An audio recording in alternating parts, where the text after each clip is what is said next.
Dans une des salles du palais de Caligula, des patriciens sont réunis. Toujours rien. Rien le matin, rien le soir. Rien. Depuis 3 jours. Les courriers partent, les courriers reviennent. Ils secouent la tête et disent rien. Toute la campagne est battue. Il n'y a rien à faire. Pourquoi s'inquiéter à l'avance? Attendons. Il reviendra peut-être comme il est parti. Je l'ai vu sortir du palais. Il avait un regard étrange. J'étais là aussi. Et je lui ai demandé ce qu'il avait. A-t-il répondu? Un seul mot. Rien. Ah, c'est inquiétant. Allons. Tous les jeunes gens sont ainsi. Bien entendu. Là, j'efface tout. Vous croyez? Souhaitons qu'il oublie. Ah, bien sûr. Une de perdue, 10 de retrouvée. Où prenez-vous qu'il s'agisse d'amour? Et de quoi d'autre? De toute façon, heureusement, les chagrins ne sont pas éternels. Êtes-vous capable de souffrir plus d'1 an? Moi, non. Personne n'a ce pouvoir. La vie serait impossible. Vous voyez bien. Tenez, j'ai perdu ma femme l'an passé. Ah, j'ai beaucoup pleuré. Et puis j'ai oublié. De temps en temps, j'ai de la peine, mais en somme, ce n'est rien. La nature fait bien les choses. Eh bien, Kéréa, toujours rien. Allons, ne nous affolons pas. Oh oui. Ne nous affolons pas. C'est l'heure du déjeuner. C'est juste, il ne faut pas lâcher la proie pour l'ombre. Je n'aime pas cela. Mais tout allait trop bien, cet empereur était parfait. Eh oui. Il était comme il faut. Scrupuleux et sans expérience. Mais au fait, qu'avez-vous et pourquoi ces lamentations? Rien ne l'empêche de continuer. Il aimait Drusilla, c'est entendu. Mais elle était sa sœur, en somme. Coucher avec elle, c'était déjà beaucoup. Mais bouleverser Rome parce qu'elle est morte, ça dépasse les bornes. Il n'empêche, je n'aime pas cela et cette fuite ne me dit rien. Ah oui, il n'y a pas de fumée sans feu. En tout cas, la raison d'État ne peut admettre un inceste qui prend l'allure des tragédies. L'inceste, soit, mais discret. Mais qui vous dit qu'il s'agisse de Drusilla? Et de qui donc alors? Mais de personne ou de rien. Quand toutes les explications sont possibles, il n'y a vraiment pas de raison de choisir la plus banale et la plus belle. Alors, Scipion? Encore rien. Des paysans ont cru le voir dans la nuit d'hier, près d'ici, courant à travers l'orage. Cela fait bien 3 jours, Scipion. Oui. J'étais présent, le suivant comme de coutume. Il s'est avancé vers le corps de Drusilla. Il l'a touché avec 2 doigts. Puis il a semblé réfléchir, tournant sur lui-même. Et il est sorti d'un pas égal. Depuis, on court après lui. Ce garçon aimait trop la littérature. Ah, c'est de son âge. Mais ce n'est pas de son rang. Un empereur artiste, ce n'est pas concevable. Nous en avons eu 1 ou 2, naturellement, bien entendu, il y a des brebis galeuses partout. Mais les autres ont eu le bon goût de rester des fonctionnaires. C'était plus reposant. À chacun son métier. Que peut-on faire, Kéréa? Rien. Attendons. S'il ne revient pas, il faudra le remplacer. Entre nous, les empereurs ne manquent pas. Non, nous manquons seulement de caractère. Et s'il revient mal disposé? Ma foi, c'est encore un enfant. Nous lui ferons entendre raison. Et s'il est sourd au raisonnement? Eh bien, n'est-ce pas écrit dans le temps un traité du coup d'État? Bien sûr, s'il le fallait. Mais j'aimerais mieux qu'on me laisse à mes livres. Je vous demande pardon. Permettez. Il est offusqué. C'est un enfant. Les jeunes gens sont solidaires. Cela ne fait rien. On a vu Caligula dans le jardin du palais.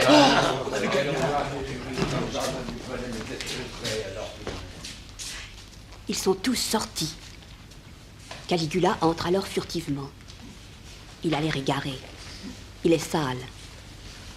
Il avance vers le miroir et s'arrête dès qu'il aperçoit sa propre image.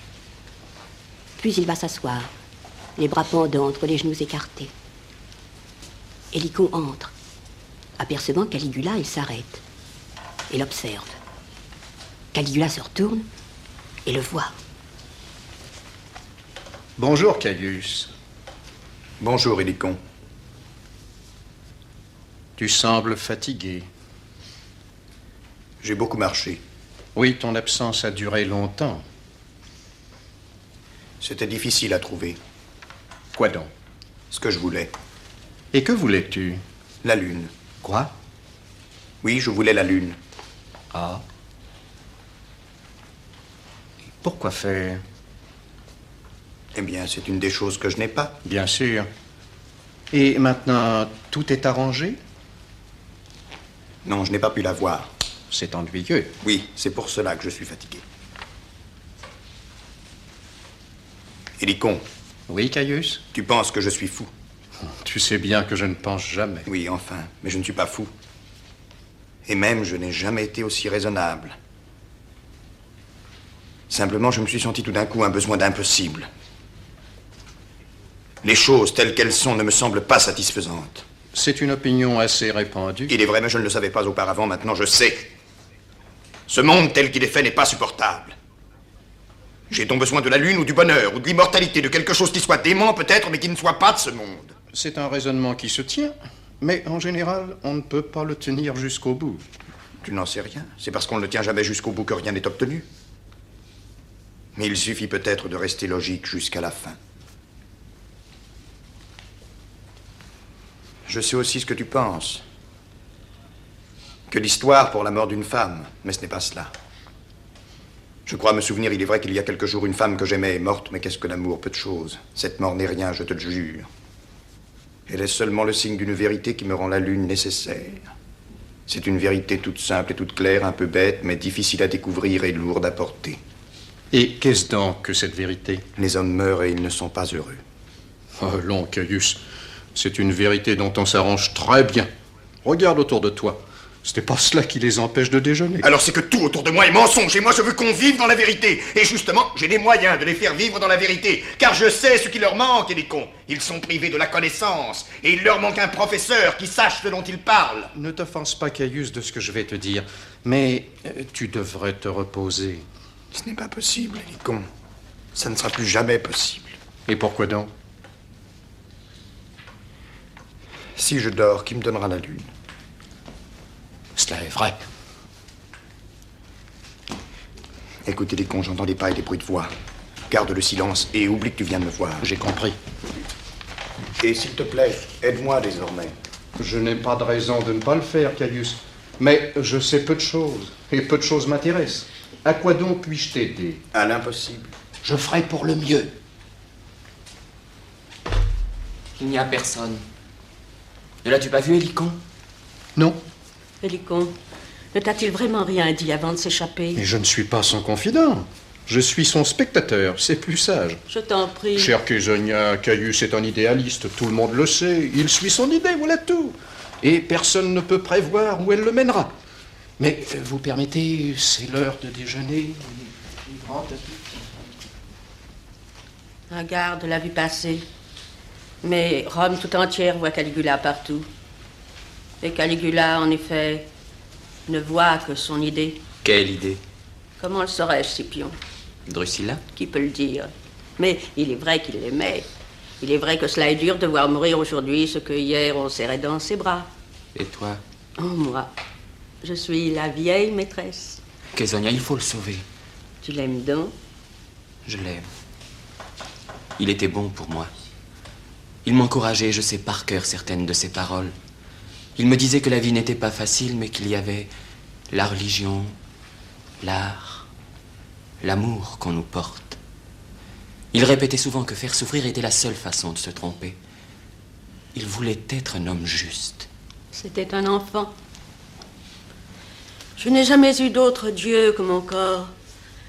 Et c'est ce corps que je voudrais prier aujourd'hui pour que Caius me soit rendu. Entre Caligula. Apercevant Késonia et Scipion, il hésite et recule. Ceux-ci courent vers Caligula, qui les arrête d'un geste. C'est à ce moment que l'intendant du palais entre.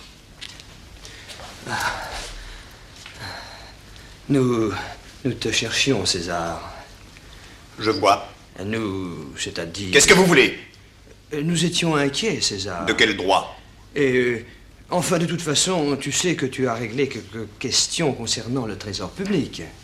Le trésor, mais c'est vrai, voyons le trésor, mais c'est capital. Certes, César. N'est-ce pas, ma chère? C'est très important, le trésor. Non, Caligula, c'est une question secondaire. Mais c'est que tu n'y connais rien. Le trésor est d'un intérêt puissant. Tout est important. Les finances, la moralité publique, la politique extérieure, l'approvisionnement de l'armée, les lois agraires. Tout est capital, te dis-je. Tout est sur le même pied. La grandeur de Rome est écrise d'arthritisme. Ah, je vais m'occuper de tout cela. Écoute-moi un peu, intendant. Nous t'écoutons. Tu m'es fidèle, n'est-ce pas? César. Eh bien, j'ai un plan à te soumettre. Nous allons bouleverser l'économie politique en 2 temps. Premier temps, tous les patriciens, toutes les personnes de l'Empire qui disposent de quelque fortune, petite ou grande, c'est exactement la même chose, doivent obligatoirement déshériter leurs enfants et tester sur l'heure en faveur de l'État. Mais c'est ça. Je ne t'ai pas encore donné la parole. À raison de nos besoins, nous ferons mourir ces personnages dans l'ordre d'une liste établie arbitrairement. À l'occasion, nous pourrons modifier cet ordre toujours arbitrairement et nous hériterons.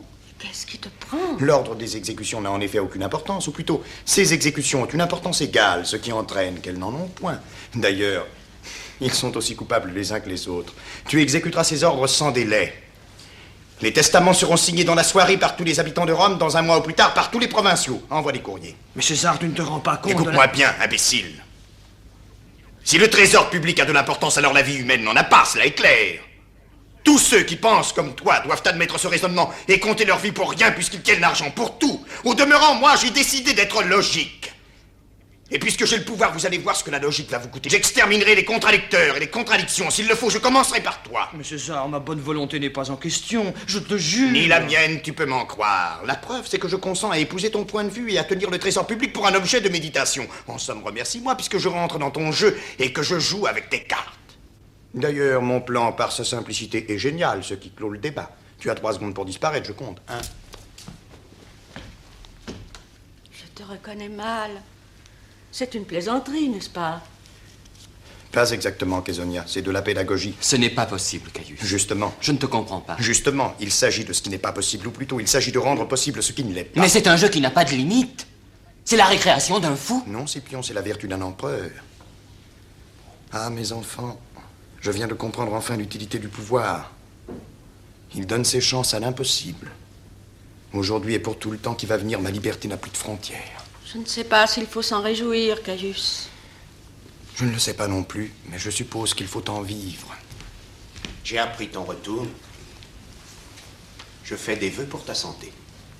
Ma santé te remercie. Va-t'en, Kéria, je ne veux pas te voir. Je suis surpris, Caius. Ne sois pas surpris, je n'aime pas les littérateurs et je ne peux pas supporter le mensonge. Si nous mentons, c'est souvent sans le savoir. Je plaide non coupable. Le mensonge n'est jamais innocent. Et le vôtre donne de l'importance aux êtres et aux choses. Voilà ce que je ne puis vous pardonner. Et pourtant, il faut bien plaider pour ce monde, si nous voulons y vivre. Ne plaide pas, la cause est entendue. Ce monde est sans importance. Et qu'il reconnaît conquiert sa liberté. Et justement, je vous hais parce que vous n'êtes pas libre. Dans tout l'Empire romain, me voici seul libre. Réjouissez-vous. Il vous est enfin venu un empereur pour vous enseigner la liberté. Va-t'en, Kéria. Et toi aussi, Scipion, car qu'est-ce que l'amitié? Allez annoncer à Rome que sa liberté lui est enfin rendue. Et qu'avec elle commence une grande épreuve.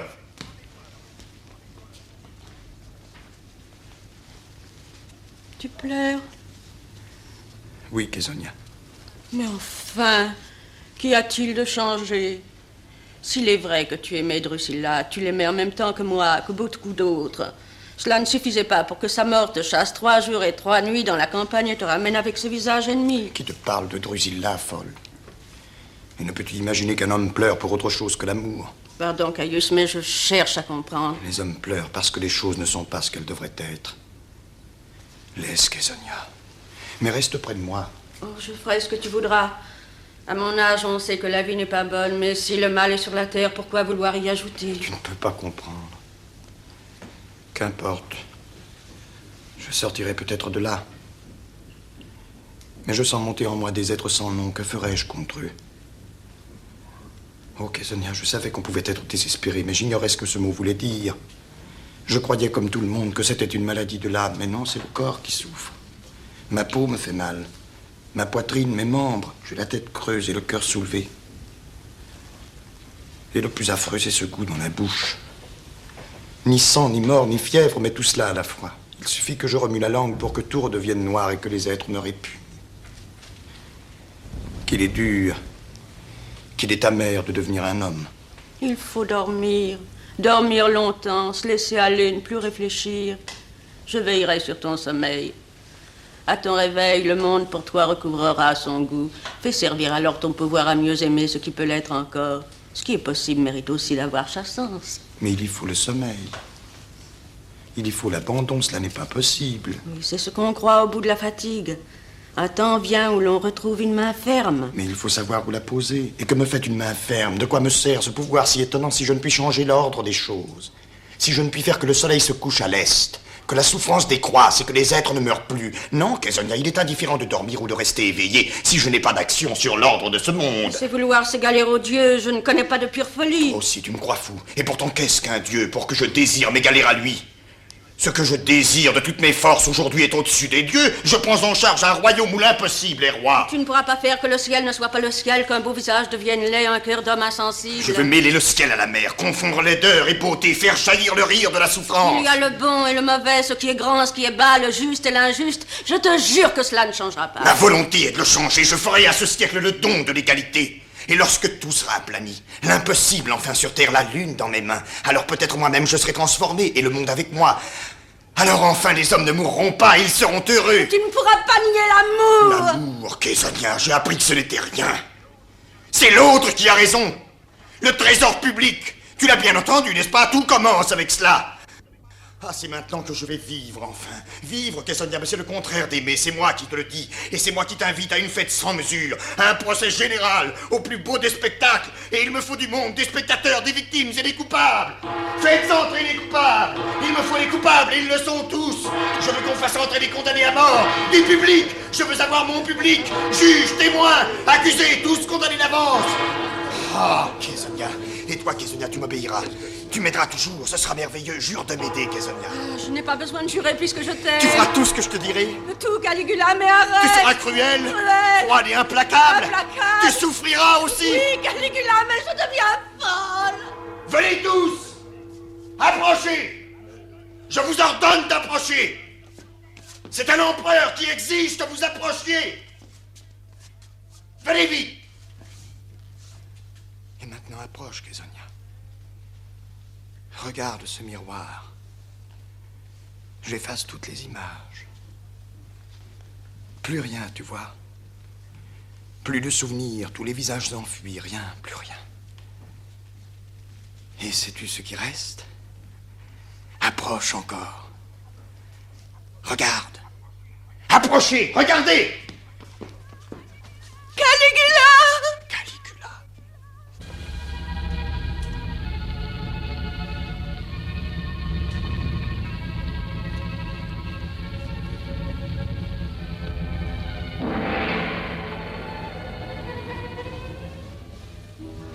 Trois années se sont écoulées. Chez Kéria, des patriciens se sont réunis. Il insulte notre dignité. Il m'appelle petite femme, il me ridiculise à mort. Il nous fait courir tous les soirs autour de sa litière quand il va se promener dans la campagne. Et il nous dit que la course est bonne pour la santé. Il n'y a pas d'excuse à cela. Non, on ne peut pardonner cela. Patricius, il a confisqué tes biens. Scipion, il a tué ton père. Octavius, il t'a enlevé ta femme, il a fait travailler maintenant dans sa maison publique. Lépidus, il a tué ton fils. Allez-vous supporter cela? Pour moi, mon choix est fait. Entre le risque à courir et cette vie insupportable dans la peur et la puissance, je ne peux pas hésiter. En tuant mon père, il a choisi pour moi. Hésiterez-vous encore? Nous sommes avec toi. Il a donné au peuple nos places de cirque et nous a poussés à nous battre avec la plèbe pour mieux nous punir ensuite. C'est un lâche. C'est un cynique. Un comédien. C'est un impuissant. Pourrez-vous aller au palais? J'ai bien compris, mais croyez-vous qu'on vous laissera entrer? Il ne s'agit pas de demander la permission. Lépidus, veux-tu fermer cette porte? Ce n'est pas aussi facile que vous le croyez, mes amis. La peur que vous éprouvez ne peut pas vous tenir lieu de courage et de sang-froid. Tout cela est prématuré. Si tu n'es pas avec nous, va-t'en. Mais tiens ta langue. Je crois pourtant que je suis avec vous. Mais ce n'est pas pour les mêmes raisons. Assez de bavardage. Oui, assez de bavardage. Je veux que les choses soient claires. Car si je suis avec vous, je ne suis pas pour vous. C'est pourquoi votre méthode ne me paraît pas bonne. Vous n'avez pas reconnu votre véritable ennemi car vous lui prêtez de petits motifs. Il n'en a que de grands. Et vous courez à votre perte. Sachez d'abord le voir comme il est, vous pourrez mieux le combattre. Mais nous le voyons comme il est, le plus insensé des tyrans. Non, les empereurs fous, nous connaissons cela. Mais celui-ci n'est pas assez fou. Et ce que je déteste en lui, c'est qu'il sait ce qu'il veut. Il veut notre mort à tous. Non, car cela est secondaire. Mais il met son pouvoir au service d'une passion plus haute et plus mortelle. Il nous menace dans ce que nous avons de plus profond. Sans doute, ce n'est pas la première fois que chez nous, un homme dispose d'un pouvoir sans limite. Mais c'est la première fois qu'il s'en sert sans limite, jusqu'à nier l'homme et le monde. Voilà ce qui m'effraie en lui, et que je veux combattre. Perdre la vie est peu de choses, et j'aurai ce courage quand il le faudra. Mais voir se dissiper le sens de cette vie, disparaître notre raison d'exister, voilà qui est insupportable. On ne peut vivre sans raison. La vengeance est une raison? Oui, et je vais la partager avec vous. Mais comprenez que ce n'est pas pour prendre le parti de vos petites humiliations. C'est pour lutter contre une grande idée dont la victoire signifierait la fin du monde. Je puis admettre que vous soyez tourné en dérision. Mais je ne puis accepter que Caligula fasse ce qu'il rêve de faire et tout ce qu'il rêve de faire. Il transforme sa philosophie en cadavre et pour notre malheur, c'est une philosophie sans objection. Il faut bien frapper quand on ne peut réfuter. Alors il faut agir. Il faut agir. Mais vous ne détruirez pas cette puissance injuste en l'abordant de front alors qu'elle est en pleine vigueur. On peut combattre la tyrannie, mais il faut ruser avec la méchanceté désintéressée. Il faut la pousser dans son sens. Attendre que cette logique soit devenue démence. Mais, encore une fois, et je n'ai parlé ici que par honnêteté, comprenez que je ne suis avec vous que pour un temps. Je ne servirai ensuite aucun de vos intérêts. Désireux seulement de retrouver la paix dans un monde à nouveau cohérent. Ce n'est pas l'ambition qui me fait agir, mais une peur raisonnable. La peur de ce lyrisme inhumain, auprès de quoi ma vie n'est rien. Je crois que j'ai compris, ou à peu près. Mais l'essentiel est que tu juges comme nous que les bases de notre société sont ébranlées. Pour nous, n'est-ce pas, vous autres? La question est avant tout morale. La famille tremble, le respect du travail se perd, la patrie tout entière est livrée au blasphème. La vertu nous appelle à son secours. Allons-nous refuser de l'entendre? Conjurés, accepterez-vous enfin que les patriciens soient contraints chaque soir de courir autour de la litière de César? Oh, permettrez-vous qu'on les appelle ma chérie? Qu'on leur enlève leurs femmes Et leur argent? Non. Kéréa, tu as bien parlé. Tu as bien fait aussi de nous calmer. Il est trop tôt pour agir. Le peuple aujourd'hui encore serait contre nous. Veux-tu guetter avec nous le moment de conclure? Oui. Laissons continuer Caligula. Poussons-le dans cette voie, au contraire. Organisons sa folie. Un jour viendra où il sera seul, devant un empire plein de morts et de parents de morts. Caligula.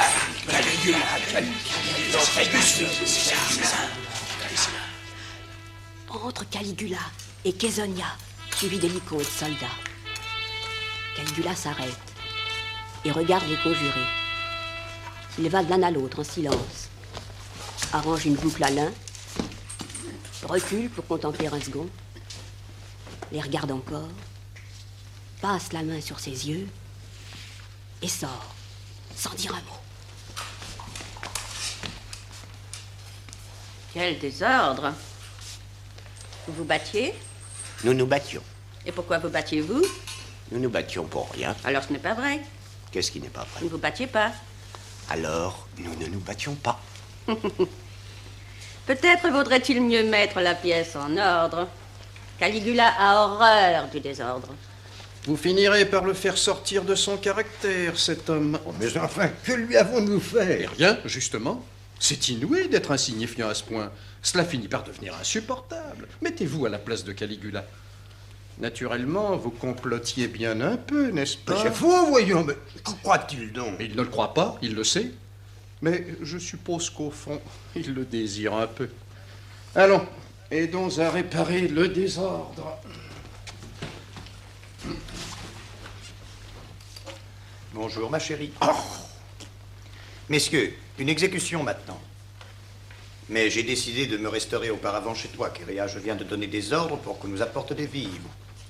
Monsieur, je me suis permis d'inviter ta femme.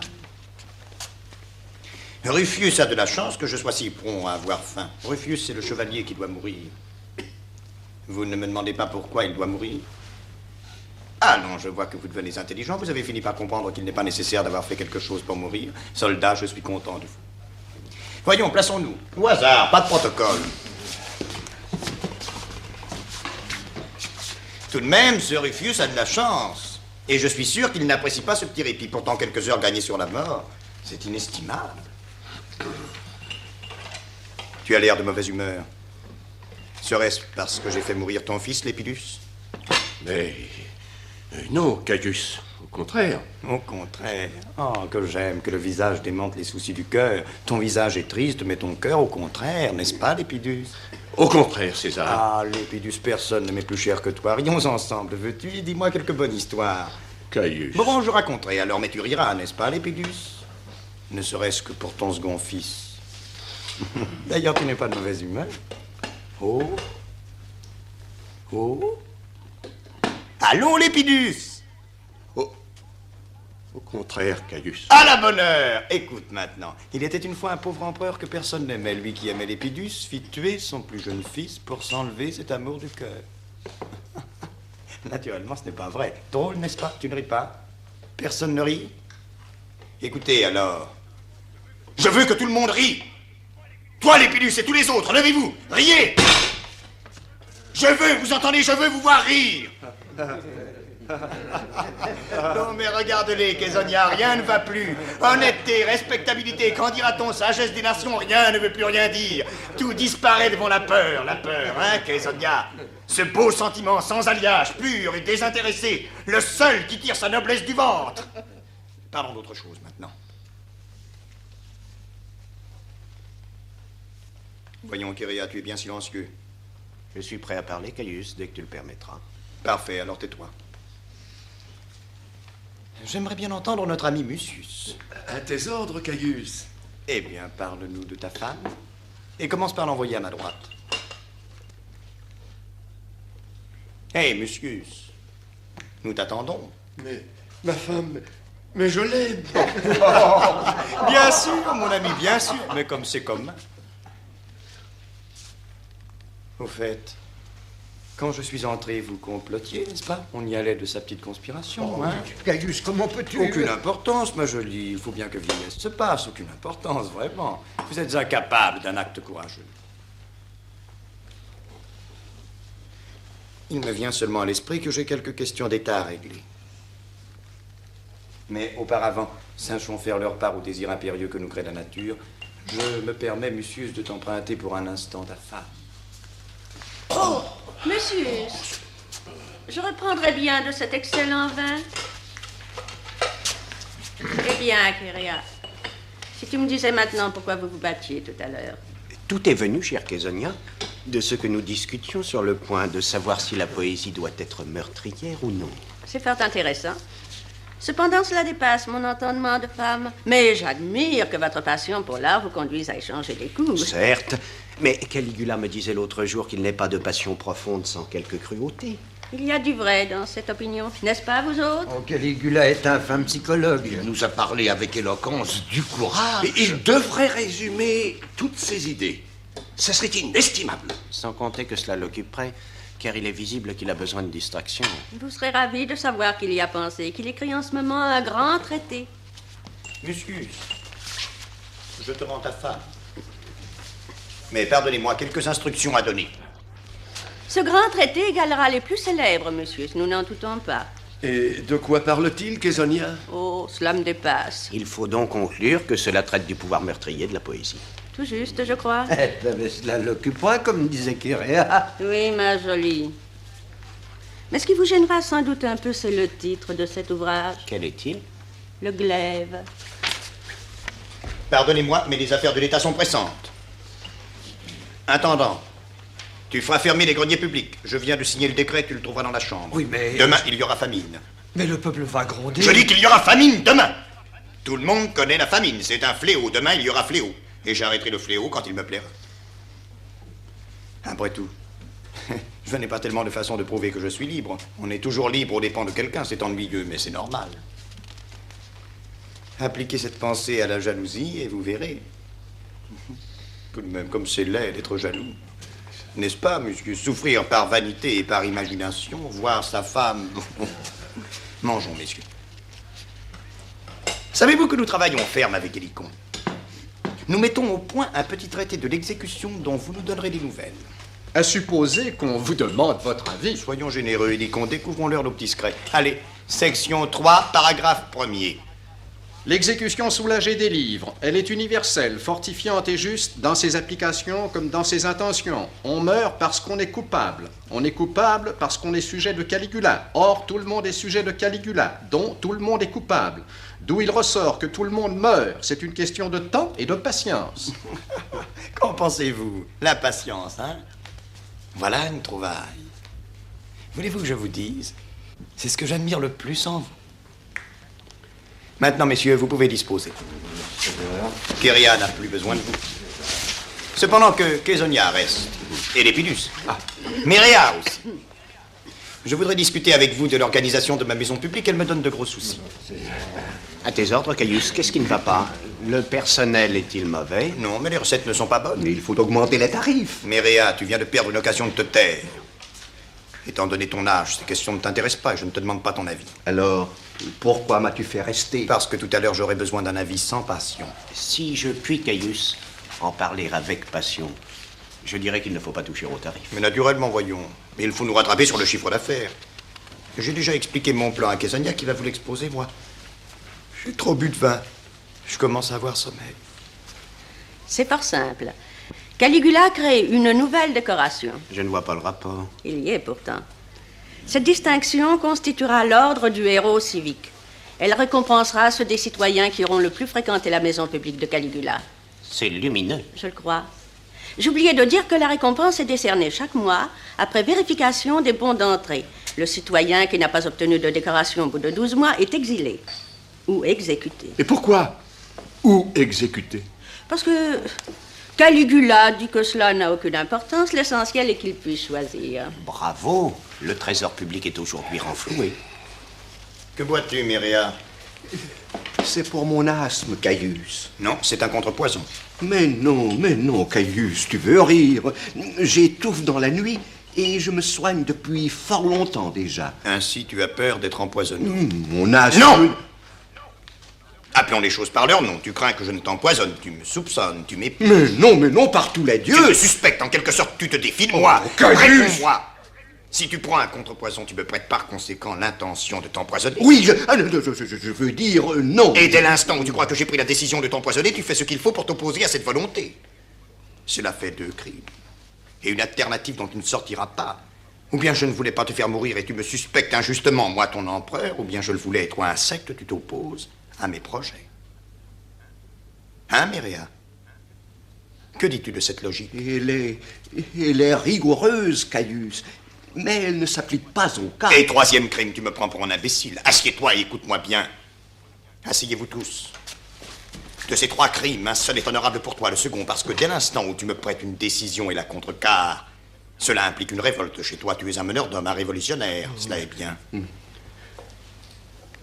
Je t'aime beaucoup, Myréa.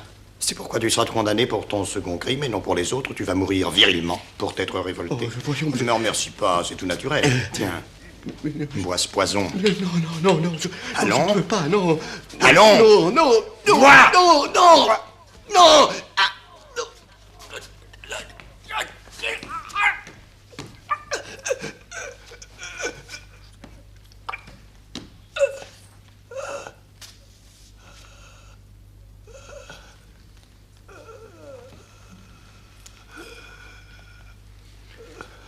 Qu'est-ce que c'est? Que buvait-il, un contrepoison? Non, Caligula, c'est un remède contre l'asthme. Cela ne fait rien, ça revient au même. Un peu plus tôt, un peu plus tard. À tout à l'heure. Et que faut-il faire? D'abord retirer le corps, je crois, il est trop laid. Il faudra faire vite. Les guerriers, allons avec moi. Contre 200. Viens ici, Scipion. Que veux-tu? Approche.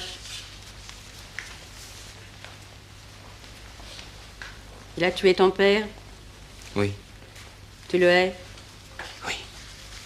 Tu veux le tuer? Oui. Alors pourquoi me le dis-tu? Parce que je ne crains personne. Le tuer ou être tué, c'est 2 façons d'en finir.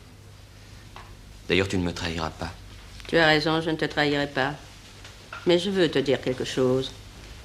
Ou plutôt, Je voudrais parler à ce qu'il y a de meilleur en toi. Ce que j'ai de meilleur en moi, c'est ma haine. Écoute-moi seulement. C'est une parole à la fois difficile et évidente que je veux te dire. Mais c'est une parole qui, si elle était vraiment écoutée, accomplirait la seule révolution définitive de ce monde. Alors dis-la. Non, pas encore. Pense d'abord au visage révulsé de ton père, à qui on arrachait la langue. Pense à cette bouche pleine de sang et à ce cri de bête torturée. Oui. Pense maintenant à Caligula. Oui. Écoute maintenant. Essaie de le comprendre. Je te laisse.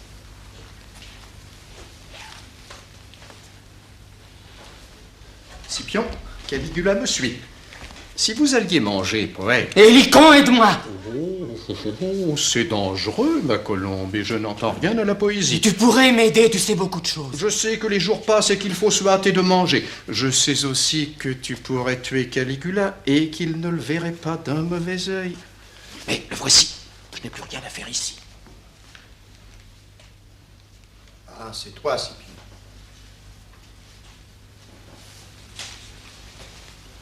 Il y a longtemps que je ne t'ai vu.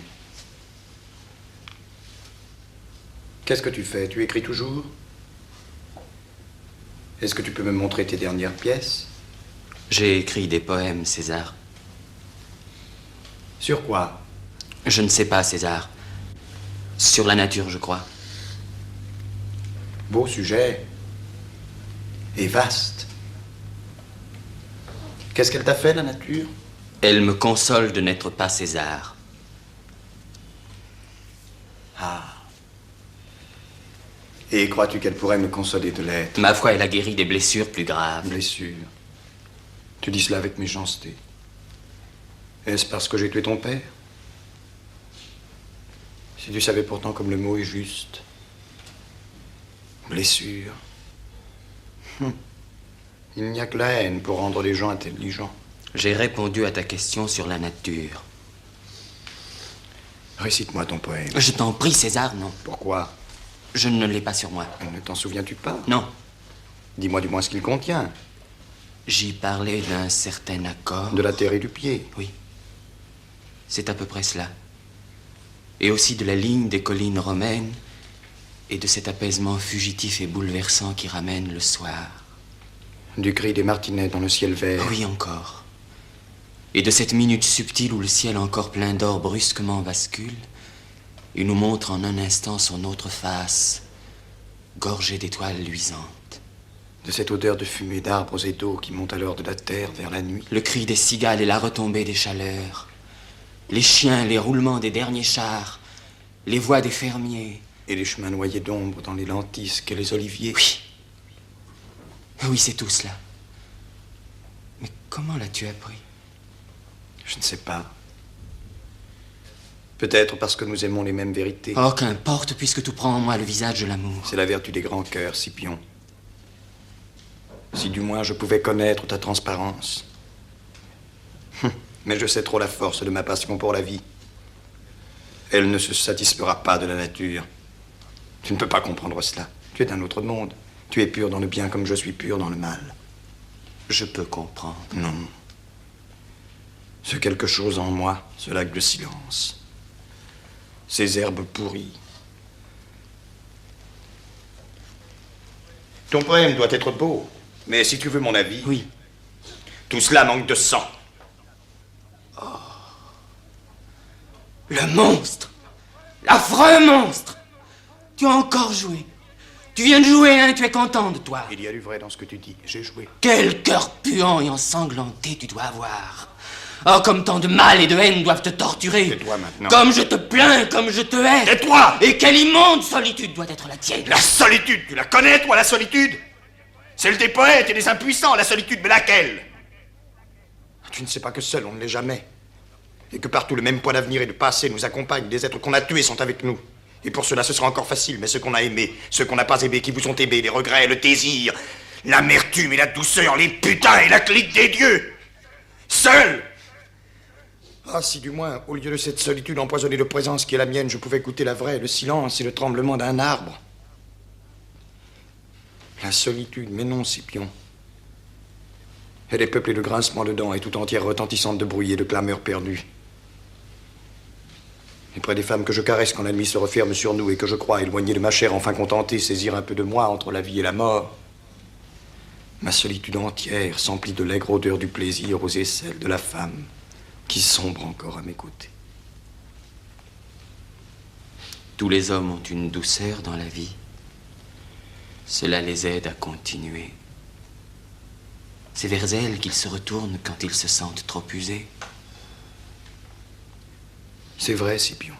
N'y a-t-il donc rien dans la tienne qui soit semblable? L'approche des larmes. Un refuge silencieux. Si, pourtant. Et quoi donc? Le mépris.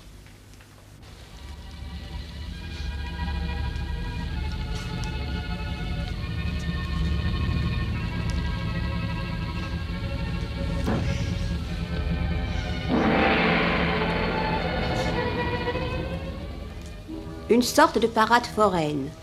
Au centre, une tenture devant laquelle, sur une petite estrade, se trouvent Hélicon et Chésonia, les cymbalistes de chaque côté. Assis sur des sièges devant l'estrade, quelques patriciens et le jeune Scipion. Approchez, approchez! Une fois de plus, les dieux sont descendus sur terre.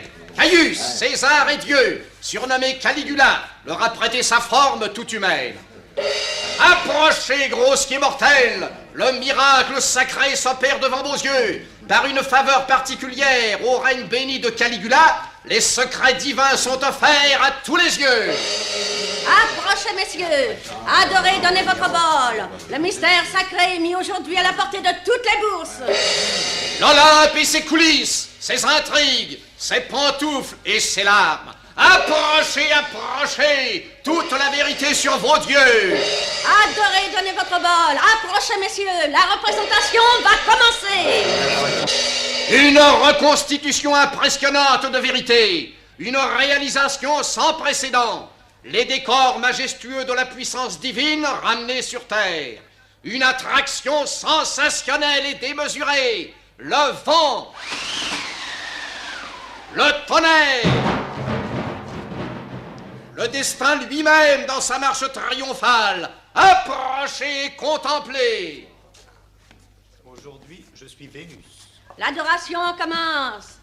Prosternez-vous et répétez avec moi la prière sacrée à Caligula Vénus. Déesse des douleurs et de la danse. Née des vagues toutes visqueuses et amères dans le sel et l'écume. Toi qui es comme un rire et un regret.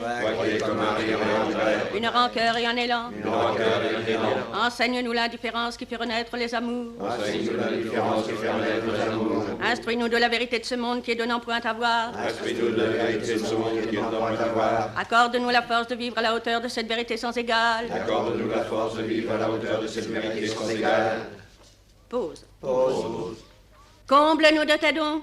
Répands sur nos visages ton impartiale cruauté, ta haine toute objective. Ouvre au-dessus de nos yeux tes mains pleines de fleurs et de meurtres. Accueille tes enfants égarés. Reçois-les dans l'asile dénudé de ton amour indifférent et douloureux. Donne-nous tes passions sans objet, tes douleurs privées de raison et tes joies sans avenir. Toi, si vide et si brûlante, inhumaine mais si terrestre, enivre-nous du vin de ton équivalence et rassasie-nous pour toujours dans ton cœur noir et salé. Enivre-nous du vin de ton équivalence et rassasie-nous pour toujours dans ton cœur noir et salé. Accordez, mes enfants, vos vœux sont exaucés.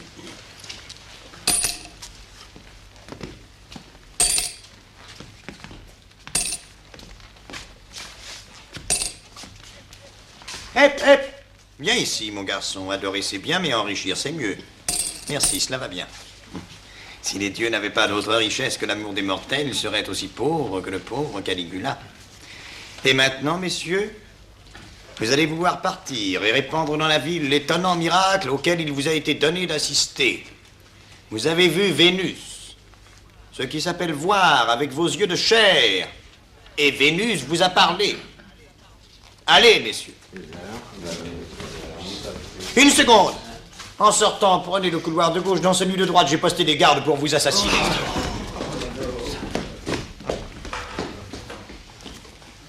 Scipion, on a encore fait l'anarchiste. Tu as blasphémé, Caius. Qu'est-ce que cela peut bien vouloir dire? Tu souilles le ciel après avoir ensanglanté la terre. Ce jeune homme adore les grands mots. Comme tu y vas, mon garçon.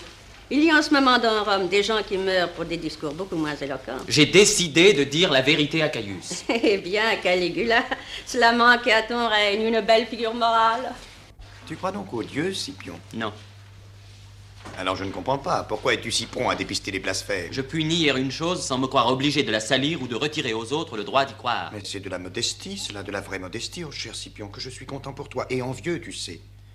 Car c'est le seul sentiment que je n'éprouverai peut-être jamais. Ce n'est pas moi que tu jalouses. Ce sont les dieux eux-mêmes.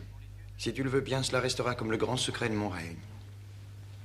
Tout ce qu'on peut me reprocher aujourd'hui, c'est d'avoir fait encore un petit progrès sur la voie de la puissance et de la liberté. Pour un homme qui aime le pouvoir, la rivalité des dieux a quelque chose d'agaçant, j'ai supprimé cela. J'ai prouvé à ces dieux illusoires qu'un homme, s'il en a la volonté, peut exercer sans apprentissage leur métier ridicule. C'est cela le blasphème, Caius. Non, Scipion, c'est de la clairvoyance. J'ai simplement compris qu'il n'y a qu'une façon de s'égaler aux dieux. Il suffit d'être aussi cruel qu'eux. Il suffit de se faire tyran. Qu'est-ce qu'un tyran? Une âme aveugle. Cela n'est pas sûr, Scipion. Mais un tyran est un homme qui sacrifie des peuples à ses idées ou à son ambition. Moi, je n'ai pas d'idée. Et je n'ai plus rien à briguer en fin d'honneur et de pouvoir. Si j'exerce ce pouvoir, c'est par compensation. À quoi? À la bêtise et à la haine des dieux. Mais la haine ne compense pas la haine. Le pouvoir n'est pas une solution. Et je ne connais qu'une façon de balancer l'hostilité du monde. Quelle est-elle? La pauvreté. Il faudra que j'essaie de celle-là aussi. En attendant, beaucoup d'hommes meurent autour de toi. Si peu, Scipion, vraiment. Sais-tu combien de guerres j'ai refusées? Non. 3. Et sais-tu pourquoi je les ai refusées? Parce que tu fais fi de la grandeur de Rome. Non, parce que je respecte la vie humaine. Tu te moques de moi, Caius. Ou du moins je la respecte plus que je ne respecte un idéal de conquête. Mais il est vrai que je ne la respecte pas plus que je ne respecte ma propre vie. Et s'il m'est si facile de tuer, c'est qu'il ne m'est pas difficile de mourir. Non, plus j'y réfléchis, et plus je me persuade que je ne suis pas un tyran. Qu'importe si cela nous coûte aussi cher que si tu l'étais. Si tu savais compter, tu saurais que la moindre guerre entreprise par un tyran raisonnable vous coûterait 1000 fois plus cher que les caprices de ma fantaisie. Mais du moins, ce serait raisonnable. Et l'essentiel est de comprendre. On ne comprend pas le destin, et c'est pourquoi je me suis fait destin. J'ai pris le visage bête et incompréhensible des dieux. C'est cela que tes compagnons de tout à l'heure ont appris à adorer. Et c'est cela le blasphème, Caius. Non, Scipion, c'est de l'art dramatique. L'erreur de tous ces hommes, c'est de ne pas croire assez au théâtre. Il serait sans cela qu'il est permis à tout homme de jouer les tragédies célestes et de devenir Dieu. Il suffit pour cela de se durcir le cœur. Peut-être, en effet, Caius. Mais si cela est vrai, je crois qu'alors tu as fait le nécessaire pour qu'un jour, autour de toi, des légions de dieux humains se lèvent, implacables à leur tour, et noient dans le sang ta divinité d'un moment. Scipion. Laisse, Caesonia. Tu ne crois pas si bien dire, Scipion, j'ai fait le nécessaire. J'imagine difficilement le jour dont tu parles, mais j'en rêve quelquefois. Et sur tous les visages qui s'avancent alors du fond de la nuit amère, dans leurs traits tordus par la haine et l'angoisse, je reconnais en effet avec ravissement le seul Dieu que j'ai adoré en ce monde, misérable et lâche comme le cœur humain. Et maintenant, va-t'en. Tu en as beaucoup trop dit. J'ai encore les doigts de mes pieds à rougir. Cela presse. Hélicon. Qu'y a-t-il? Ton travail avance? Quel travail? Eh bien, la lune. C'est une question de patience, mais je voudrais te parler. J'aurais peut-être de la patience, mais je n'ai pas beaucoup de temps. Il faut faire vite, Hélicon. Je te l'ai dit, je ferai pour le mieux, mais auparavant, j'ai des choses graves à t'apprendre. Remarque que je l'ai déjà eu. Qui? La lune. Oui, naturellement. Mais sais-tu qu'on complote contre ta vie? Je l'ai eu tout à fait, mais... 2 ou 3 fois seulement, il est vrai, mais tout de même, je l'ai eu. Voilà bien longtemps que j'essaie de te parler. C'était l'été dernier. Depuis le temps que je la regardais et que je la caressais sur les colonnes du jardin, elle avait fini par comprendre. C'est ce jeu, Caius. Si tu ne veux pas m'écouter, mon rôle est de parler quand même. Tant pis si tu ne m'entends pas. Ce vernis ne vaut rien.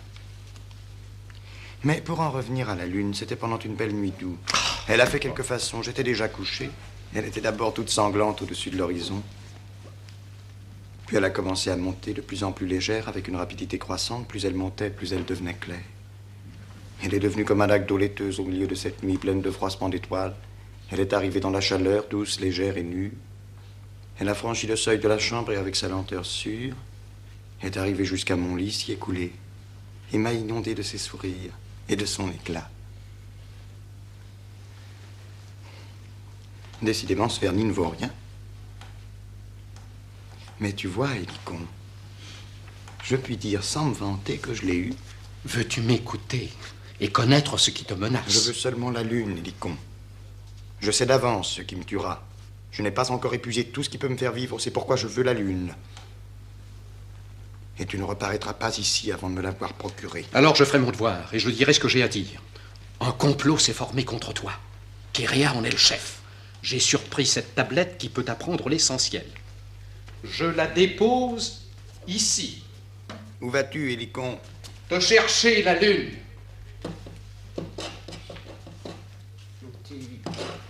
Tu permets, Caius? Eh bien, entre. Alors, ma jolie, on vient revoir Vénus? Non, non, c'est pas ça. Chut.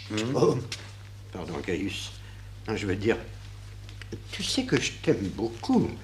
Ah, puis je ne demande qu'à finir mes vieux jours dans la tranquillité. Poisson, poisson. Et enfin, c'est très grave, voilà tout. Non, c'était pas grave. Mais quoi donc, Caius? Mais de quoi parlons-nous, mon amour? C'est-à-dire que... un complot contre toi. Mais tu vois bien, c'est ce que je disais, ce n'est pas grave du tout. Non, mais Caius, ils veulent te tuer. Sais-tu pourquoi je ne puis pas te croire? Ah, mais par tous les dieux, Caius! Ne jure pas, surtout ne jure pas. Écoute plutôt.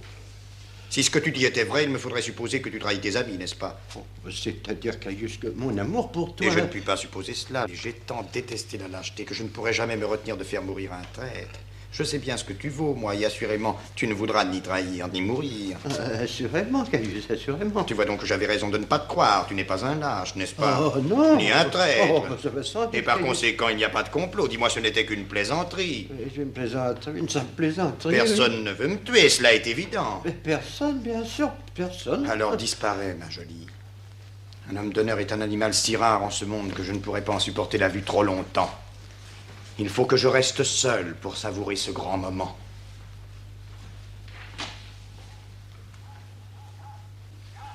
Garde! Amène Kéréa. Un moment. Avec des égards.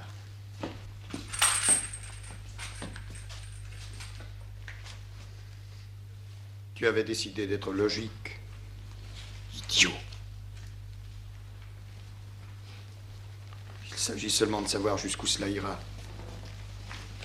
Si l'on t'apportait la lune, tout serait changé, n'est-ce pas? Il y a de moins en moins de monde autour de moi, c'est curieux. Trop de morts, cela dégarnit. Même si l'on m'apportait la lune, je ne pourrais pas revenir en arrière. Même si les morts frémissaient à nouveau sous la caresse du soleil, les meurtres ne rentreraient pas sous terre pour autant. La logique, Caligula. Il faut poursuivre la logique. Le pouvoir jusqu'au bout, l'abandon jusqu'au bout. Non, on ne revient pas en arrière. Il faut aller jusqu'à la consommation. Tu m'as demandé, Caius. Oui, Kéréa. Tu as quelque chose de particulier à me dire? Non, Kéréa. Tu es sûr que ma présence est nécessaire? Absolument sûr, Kéréa. Mais excuse-moi, je suis distrait, te reçois bien mal. Prends ce siège et devisons en ami. J'ai besoin de parler un peu à quelqu'un d'intelligent. Kéréa, crois-tu que deux hommes dont l'âme et la fierté sont égales peuvent au moins une fois dans leur vie se parler de tout leur cœur, comme s'ils étaient nus l'un devant l'autre, dépouillés des préjugés, des intérêts particuliers et des mensonges dont ils vivent? Je pense que cela est possible, Caius. Mais je crois que tu en es incapable. Tu as raison, je voulais seulement savoir si tu pensais comme moi. Couvrons-nous donc de masques, utilisons nos mensonges, parlons comme on se bat couvert jusqu'à la garde. Kéréa, pourquoi ne m'aimes-tu pas? Parce qu'il n'y a rien d'aimable en toi, Caius. Parce que ces choses ne se commandent pas. Et aussi parce que je te comprends trop bien. Et qu'on ne peut aimer celui de ces visages que l'on cherche à masquer en soi. Pourquoi me haïr? Ici, tu te trompes, Caius. Je ne te hais pas. Je te juge nuisible et cruel, égoïste et vaniteux, mais je ne puis pas te haïr puisque je ne te crois pas heureux. Et je ne puis pas te mépriser puisque je sais que tu n'es pas un lâche. Alors, pourquoi veux-tu me tuer? Je te l'ai dit. Je te juge nuisible. J'ai le goût et le besoin de la sécurité. La plupart des hommes sont comme moi. Ils sont incapables de vivre dans un univers où la pensée la plus bizarre peut en un instant entrer dans la réalité, où la plupart du temps, elle y entre comme un couteau dans un cœur. Moi non plus, je ne veux pas vivre dans un tel univers. Je préfère me tenir bien en main. La sécurité et la logique ne vont pas ensemble. Il est vrai, cela n'est pas logique, mais cela est sain. Continue. Je n'ai rien de plus à dire. Je ne veux pas entrer dans ta logique. J'ai une autre idée de mes devoirs d'homme. Je sais que la plupart de tes sujets pensent comme moi. Tu es gênant pour tous, il est naturel que tu disparaisses. Tout cela est très clair et très légitime. Pour la plupart des hommes, ce serait même évident.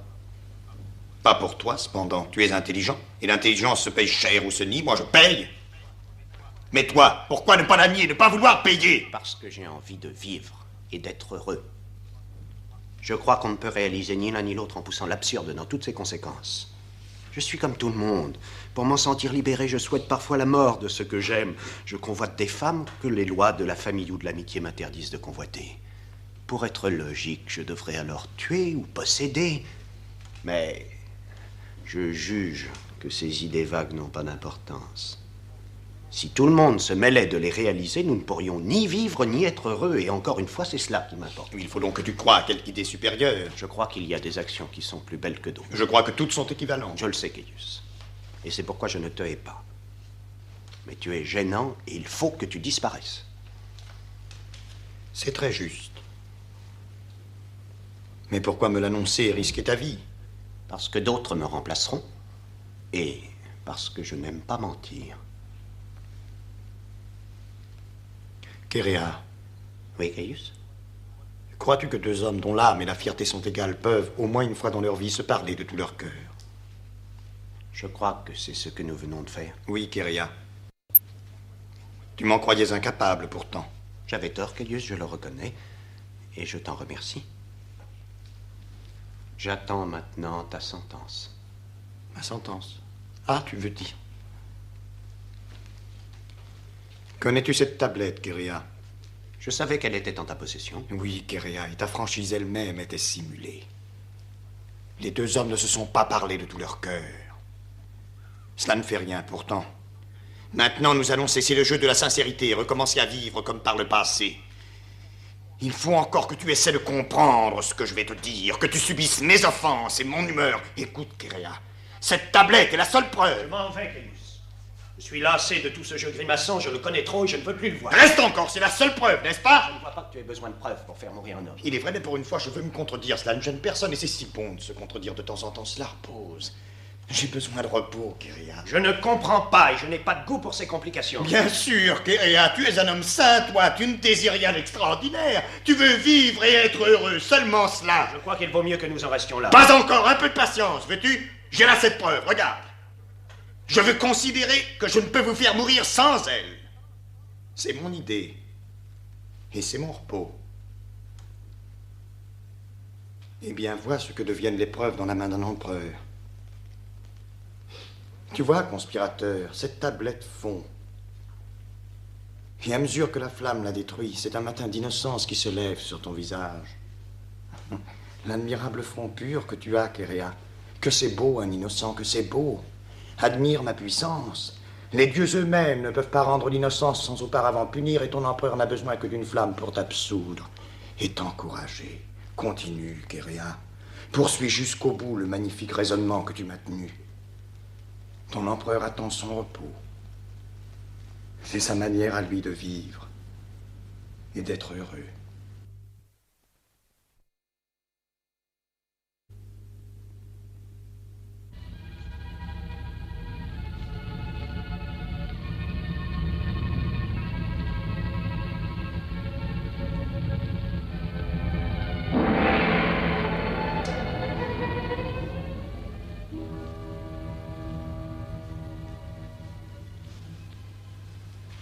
Que me veux-tu, Kéréa? Le temps presse, Scipion. Nous devons être fermes sur ce que nous allons faire. Qui te dit que je ne suis pas ferme? Tu n'es pas venu à notre réunion d'hier. C'est vrai, Kéréa. Scipion, Je suis plus âgé que toi, je n'ai pas coutume de demander du secours. Mais il est vrai que j'ai besoin de toi. Ce meurtre demande des répondants qui soient respectables. Au milieu de ces vanités blessées, de ces ignobles peurs, il n'y a que toi et moi dont les raisons soient pures. Je sais que si tu nous abandonnes, tu ne trahiras rien. Mais cela est indifférent. Ce que je désire, c'est que tu restes avec nous. Je te comprends. Mais je te jure que je ne le puis pas. Es-tu donc avec lui? Non. Mais je ne puis être contre lui. Si je le tuais, mon cœur, du moins, serait avec lui. Il a pourtant tué ton père. Oui. C'est là que tout commence. Mais c'est là aussi que tout finit. Il nie ce que tu avoues. Il bafoue ce que tu vénères. C'est vrai, Kéréa. Mais quelque chose en moi lui ressemble pourtant. La même flamme nous brûle le cœur. Il est des heures où il faut choisir. Moi, j'ai fait taire en moi tout ce qui pouvait lui ressembler. Je ne puis pas choisir, puisqu'en plus de ce que je souffre aussi de ce qu'il souffre. Mon malheur est de tout comprendre. Alors, tu choisis de lui donner raison. Oh, je t'en prie, Kéréa. Personne, plus personne pour moi n'aura jamais raison. Sais-tu que je le hais plus encore pour ce qu'il a fait de toi? Oui. Il m'a appris à tout exiger. Non, Scipion. Il t'a désespéré. Et désespérer une jeune homme est un crime qui passe tout ce qu'il a commis jusqu'ici. Je te jure que cela suffirait pour que je le tue avec emportement. Je te cherchais, Kéréa. Caligula organise ici une petite réunion amicale. Il faut que tu l'attendes. Mais on n'a pas besoin de toi, Scipion. Tu peux partir. Kéréa. Oui, Scipion. Essaie de comprendre. Non, Scipion.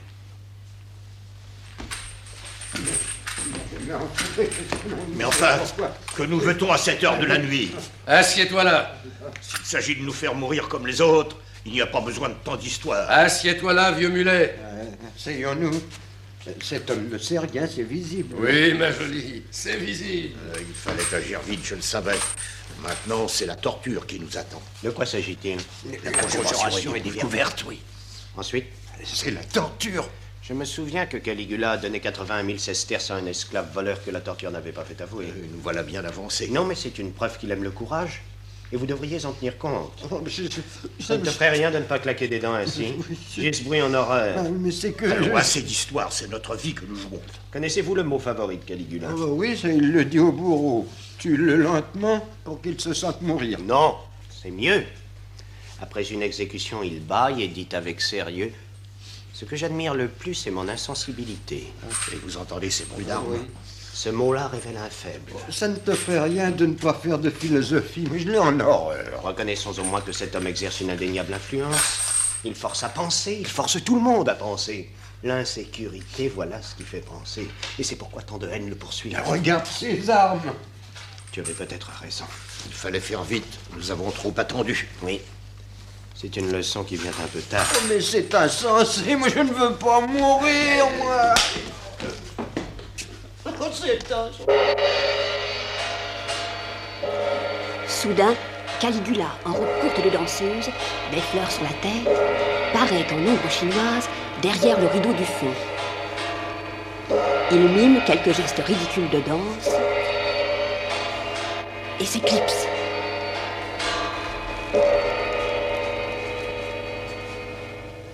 Le spectacle est terminé.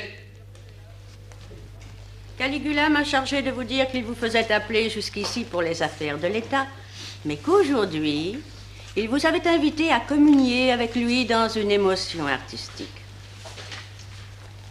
Il a ajouté d'ailleurs que celui qui n'aurait pas communié aurait la tête tranchée. Je m'excuse d'insister, mais je dois vous demander si vous avez trouvé que cette danse était belle. Elle était belle, Kosonia. Oh oui, Késonia. Oh. Et toi, Kéréa? C'était du grand art. Parfait. Je vais donc pouvoir en informer Caligula. Et maintenant, il faut faire vite. Restez là tous les deux. Nous serons ce soir une centaine. Restez là.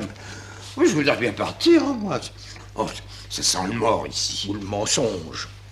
J'ai dit que cette danse était belle. Bah, elle l'était dans un sens, elle l'était. Qu'y a-t-il? Le savez-vous? L'empereur nous fait appeler. Ah, c'est peut-être pour la danse. Mais quelle danse? Enfin, l'émotion artistique. On m'a dit que Caligula était très malade. Il l'est. Mais qu'a-t-il donc? Par tous les dieux, va-t-il mourir? Je ne crois pas, sa maladie n'est mortelle que pour les autres. Et si nous osons dire. Oui, je te comprends. Mais n'a-t-il pas quelques maladies moins graves et plus avantageuses pour nous? Non, cette maladie-là ne souffre pas la concurrence. Vous permettez, je dois voir Kéria. Caligula est entré depuis un moment et écoute. Caligula souffre de l'estomac, il a vomi du sang. Oh, Dieu Tout-Puissant! Oh, je fais vœu, s'il se rétablit, de verser 200 000 sesterces au trésor de l'État. Oh, Jupiter, prends ma vie en échange de la sienne. J'accepte ton offrande, Cassius. Je te remercie. Mon trésorier se présentera demain chez toi. Et toi, Cassius, tu ne peux savoir comme je suis ému, tu m'aimes donc. Oh, César, il n'est rien que pour toi, je ne donnerai sur l'heure. Non, ceci est trop, Cassius, et je n'ai pas mérité tant d'amour. Non, te dis, j'en suis indigne. Garde, emmenez-le. Va, ami, et souviens-toi que Caligula t'a donné son cœur. Mais où m'emmène-t-il? À la mort, voyons, tu as donné ta vie pour la mienne. Moi, je me sens mieux. Maintenant, j'ai même plus cet affreux goût de sang dans la bouche. Tu m'as guéri. Es-tu heureux, Cassius, de pouvoir donner ta vie pour un autre? Quand cet autre s'appelle Caligula, me voilà prêt de nouveau pour toutes les fêtes. Je ne peux pas. Mais c'est une plaisanterie. Bientôt, les routes sur la mer seront couvertes de mimosas. Les femmes auront des robes d'étoffe légères. Un grand ciel frais, battant, Cassius. Les sourires de la vie. La vie, mon ami. Si tu l'avais assise et aimée, tu ne l'aurais pas joué avec ton imprudence. Et quand on a perdu, il faut toujours payer. Viens, Caesonia. À propos, il m'est venu une belle pensée que je veux partager avec vous. Mon règne jusqu'ici a été trop heureux, ni peste universelle, ni religion cruelle, pas même un coup d'état, bref, rien qui puisse vous faire passer à la postérité. C'est un peu pour cela, voyez-vous, que j'essaie de compenser la prudence du destin. Je veux dire, je ne sais pas si vous m'avez compris. Enfin, c'est moi qui remplace la peste. Voici Kéria, c'est à toi, Caesonia. Caligula est mort. Tu es sûr de ce malheur? Ce n'est pas possible, il a dansé tout à l'heure. Justement, cet effort l'a achevé. Tu ne dis rien, Kéria? C'est un grand malheur, Caesonia. Bien joué, Kéria.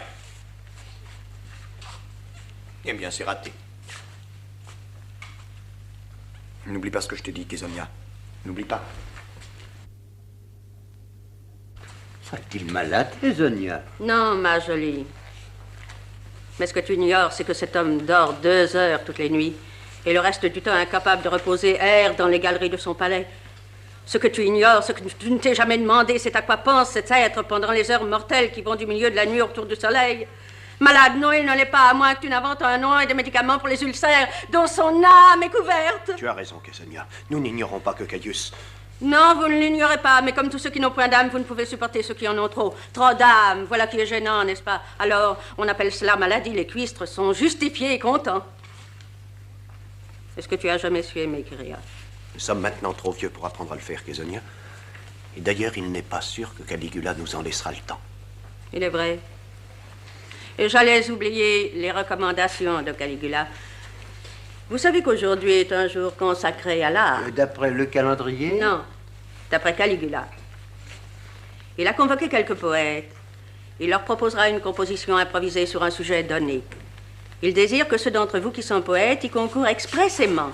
Il a désigné en particulier le jeune Scipion et Métellus. Mais nous ne sommes pas prêts. Naturellement, il y aura des récompenses. Il y aura aussi des punitions. Oh, je puis vous dire, en confidence, qu'elles ne sont pas très graves. Tout est prêt? Tout. Faites entrer les poètes. Et les autres? Métellus et Scipion. Sujet, la mort. Délai, 1 minute. Qui fera le jury? Moi, cela n'est pas suffisant. Oui, tout à fait suffisant. Est-ce que tu participeras au concours, Caius? C'est inutile. Il y a longtemps que j'ai fait ma composition sur ce sujet. Et où peut-on se la procurer? À ma façon, je la récite tous les jours. Qu'est-ce que j'ai dans la figure qui te déplaise? Je te demande pardon. Ah, je t'en prie, pas d'humilité, surtout pas d'humilité. Toi, tu es déjà difficile à supporter, mais ton humilité... Je continue. C'est l'unique composition que j'ai faite. Mais aussi, elle donne la preuve que je suis le seul artiste que Rome ait connu. Le seul, tu entends, qui met en accord sa pensée et ses actes. C'est seulement une question de pouvoir. En Caius. effet, Les autres créent par défaut de pouvoir. Moi, je n'ai pas besoin d'une œuvre. Je vis. Alors, vous autres, vous y êtes? Nous y sommes, je crois. Oui, oui. Bon, écoutez-moi bien. Vous allez quitter vos rangs. Je sifflerai. Le premier commencera sa lecture. À mon coup de sifflet, il doit s'arrêter et le second commencer, et ainsi de suite. Le vainqueur, naturellement, sera celui dont la composition n'aura pas été interrompue par le sifflet. Préparez-vous. Il faut de l'organisation en tout, même en art. Mort, quand par-delà les rives noires, Les trois parlent quand leur entre. Je t'appelle, ô mort. Lorsque j'étais petit enfant... Non, mais quel rapport l'enfance d'un imbécile peut-elle avoir avec le sujet? Peux-tu me dire où est le rapport? Mais Caius, je n'ai pas fini. inexorable est le chemin. Absconce et diffuse oraison. Tu n'as pas de tablette, si Je n'en ai pas besoin. Voyons. Chasse au bonheur qui fait les êtres purs, ciel où le soleil ruisselle, fêtes uniques et sauvages, mon délire sans espoir. Arrête, veux-tu. Les autres n'ont pas besoin de concourir. Tu es bien jeune pour connaître les vraies leçons de la mort. J'étais bien jeune pour perdre mon père.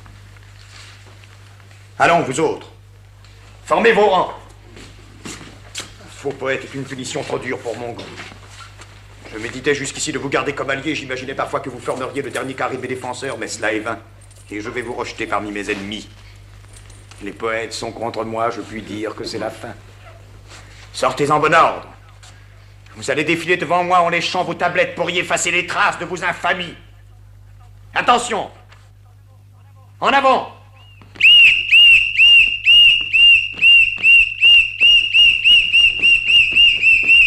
Et sortez tous!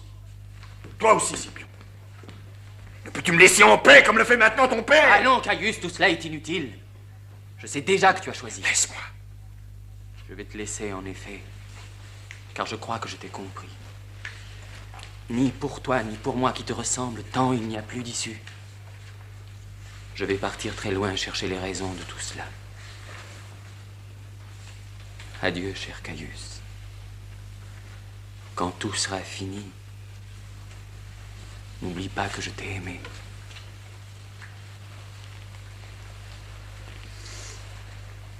Qu'a-t-il dit? Cela dépasse ton entendement. À quoi penses-tu? À celui-ci. Et puis à toi aussi. Mais c'est la même chose. Qu'y a-t-il? Scipion est parti, j'en ai fini avec l'amitié. Mais toi, je me demande pourquoi tu es encore là. Parce que je te plais. Non. Si je te faisais tuer, je crois que je comprendrais. Ce serait une solution. Fais-le donc. Mais ne peux-tu, au moins pour une minute, te laisser aller à vivre librement? Cela fait déjà quelques années que je m'exerce à vivre librement. Non, ce n'est pas ainsi que je l'entends, comprends-moi bien. Cela peut être si bon de vivre et d'aimer dans la pureté de son cœur. Chacun gagne sa pureté comme il peut. Moi, c'est en poursuivant l'essentiel. Tout cela n'empêche pas d'ailleurs que je pourrais te faire tuer. Ce serait le couronnement de ma carrière. C'est drôle. Quand je ne tue pas, je me sens seul. Les vivants ne suffisent pas à peupler l'univers et à chasser l'ennui. Quand vous êtes tous là, vous me faites sentir un vide sans mesure, où je ne peux regarder. Je ne suis bien que parmi mes morts. Eux sont vrais. Ils sont comme moi. Ils m'attendent et me pressent. J'ai de longs dialogues avec tel ou tel qui cria vers moi pour être gracié et à qui je fis couper la langue. Viens. Étends-toi près de moi. Mets ta tête sur mes genoux. Tu es bien. Tout se tait. Tout se tait, tu exagères. N'entends-tu pas ces cliquetis de fer? Ne perçois-tu pas ces 1000 petites rumeurs qui révèlent la haine aux aguets? Personne n'oserait. Si, la bêtise. Elle ne tue pas, elle rend sage. Elle est meurtrière, Késonia, elle est meurtrière lorsqu'elle se juge offensée. Oh, ce ne sont pas ceux dont j'ai tué les fils ou le père qui m'assassineront, ceux-là ont compris. Ils sont avec moi, ils ont le même goût dans la bouche.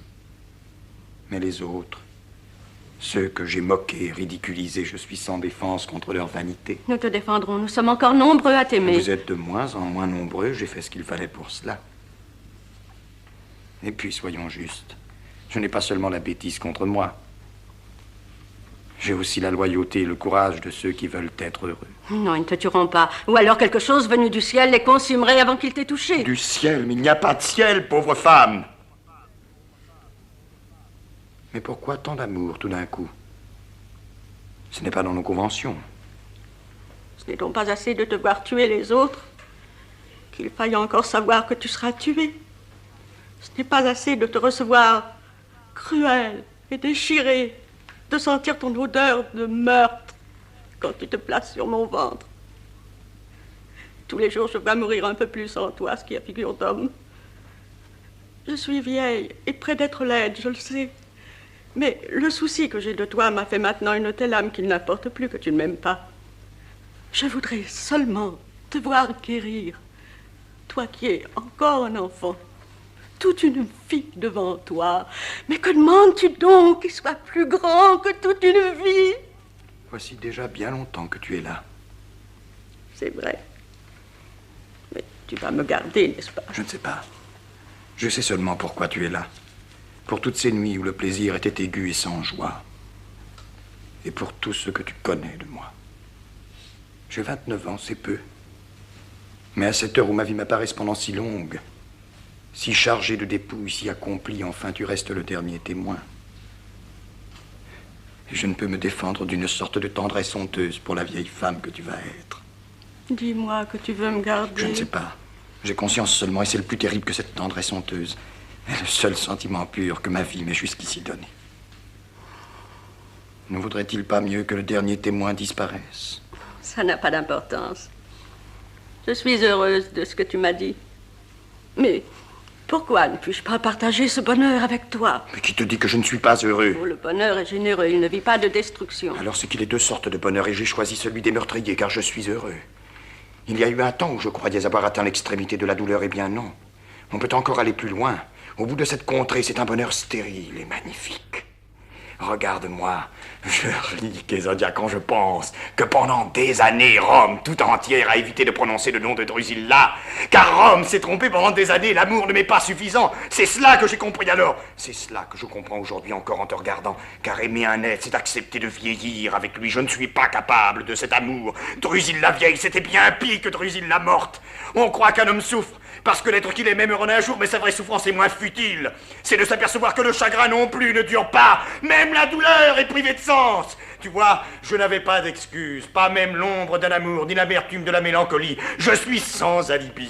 Mais aujourd'hui me voilà encore plus libre qu'il y a des années, libéré que je suis du souvenir et de l'illusion. Je sais que rien ne dure. Savoir cela, nous sommes vraiment 2 ou 3 dans l'histoire à en avoir fait vraiment l'expérience, accompli ce bonheur dément. Kézonia, tu as suivi jusqu'au bout une bien curieuse tragédie. Il est temps pour toi que le rideau se baisse. Ton du bonheur, cette liberté épouvantable. Sois-en sûr, Kézonia, sans elle, j'eusse été un homme satisfait grâce à elle.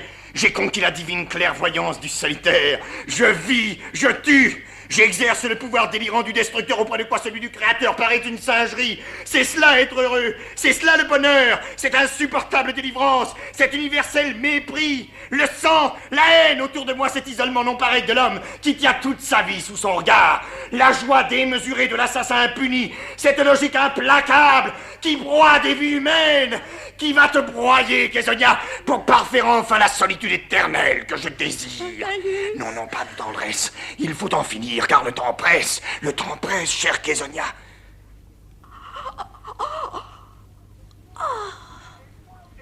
Et toi aussi, tu étais coupable.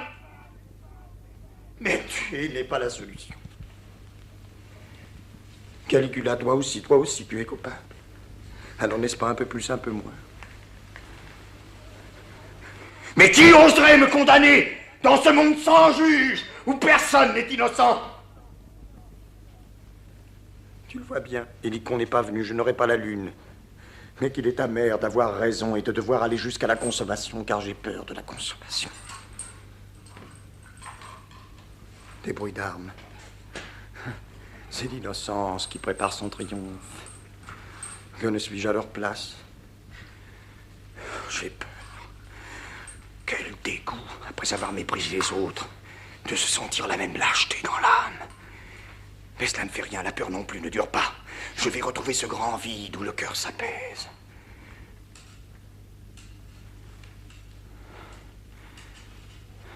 Tout a l'air si compliqué, tout est si simple pourtant. Si j'avais eu la lune, si l'amour suffisait, tout serait changé. Mais où étancher cette soif? Quel cœur, quel Dieu aurait pour moi la profondeur d'un lac? Rien dans ce monde ni dans l'autre qui soit à ma mesure. Je sais pourtant, et tu le sais aussi, qu'il suffirait que l'impossible soit l'impossible. Je l'ai cherché aux limites du monde, aux confins de moi-même. J'ai tendu mes mains. Je tends mes mains et c'est toi que je rencontre. Toujours toi en face de moi et je suis pour toi plein de haine. Je n'ai pas appris la voie qu'il fallait, je n'aboutis à rien. Ma liberté n'est pas la bonne. Rien encore. Oh, cette nuit est lourde. Et qu'on n'est pas venu, nous serons coupables à jamais. Cette nuit est lourde comme la douleur humaine. À l'histoire, Caligula!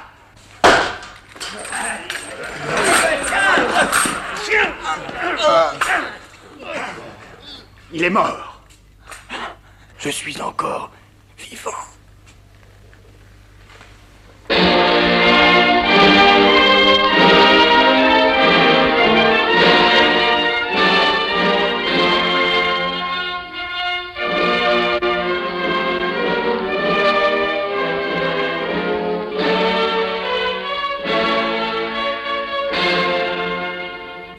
Le Théâtre populaire, juin 44, vient de vous faire entendre, sous la direction artistique de Roger Datis et présenté par Maurice Bertrand, Caligula, une pièce en 4 actes d'Albert Camus.